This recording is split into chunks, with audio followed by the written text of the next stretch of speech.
the UN Human Rights Office says it is concerned at the increasing number of reports of voter intimidation ahead of elections in Zimbabwe. The UN says the incidents were mainly in the rural areas and includes reports of people being forced to attend political rallies in preparation for Monday's poll. The UN is also worried about the use of disparaging language against female political candidates.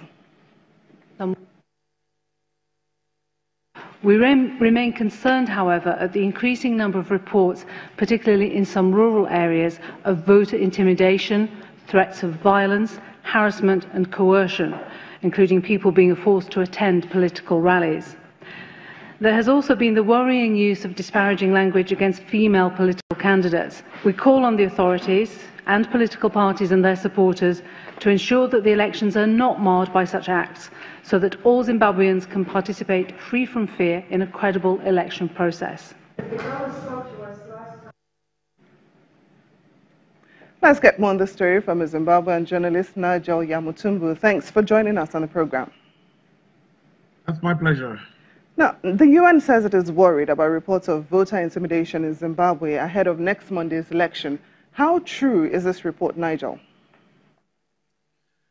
Well, yes, there have been reports that have trickled in, some that have been collected by civil society organizations that have come up together to set up an election situation room, which really is to coordinate civil society. And to date, the situation room reports that there has been at least 93 cases. Hello? Okay, so now tell us, how is the government reacting to this report from the United Nations? Are efforts being made to hold free, fair and credible polls? Well, certainly what we have seen is that the government has, the Zimbabwe Republic of Police today issued another statement to the effect that, number one, there will be more vigilant in dealing with reported cases of violence in its all various forms, whether it's intimidation, whether it's covert or overt form of violence. And there's also been the signing of the peace pledge by all political parties committing to this particular process.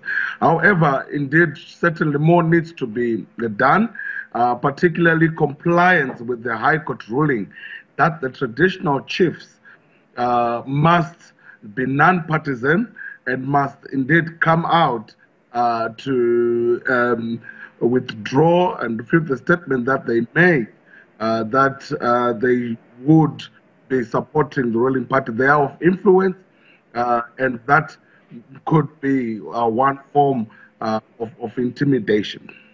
So give us a feel of what the mood is like in the country. We are less than a week to the election.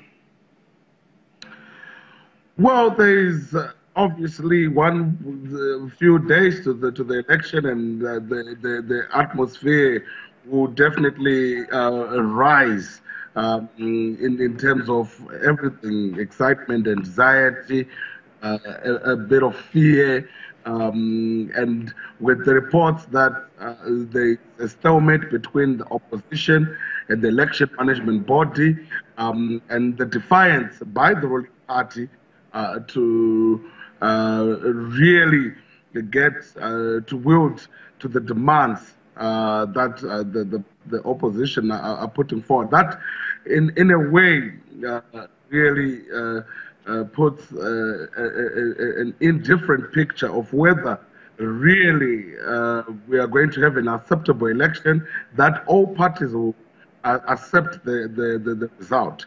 However, what we continue to be hopeful is that the relative peace continues and that the intimidation stops.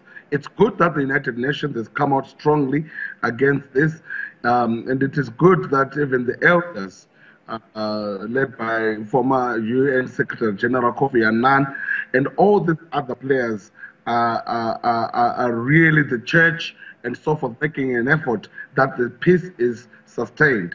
And we hope come Monday next week we will have an election that will have at least an iota of credibility in light of the challenges that have been faced thus far. Zimbabwean journalist Nigel Yamutumbu, thank you so much for joining us on Network Africa.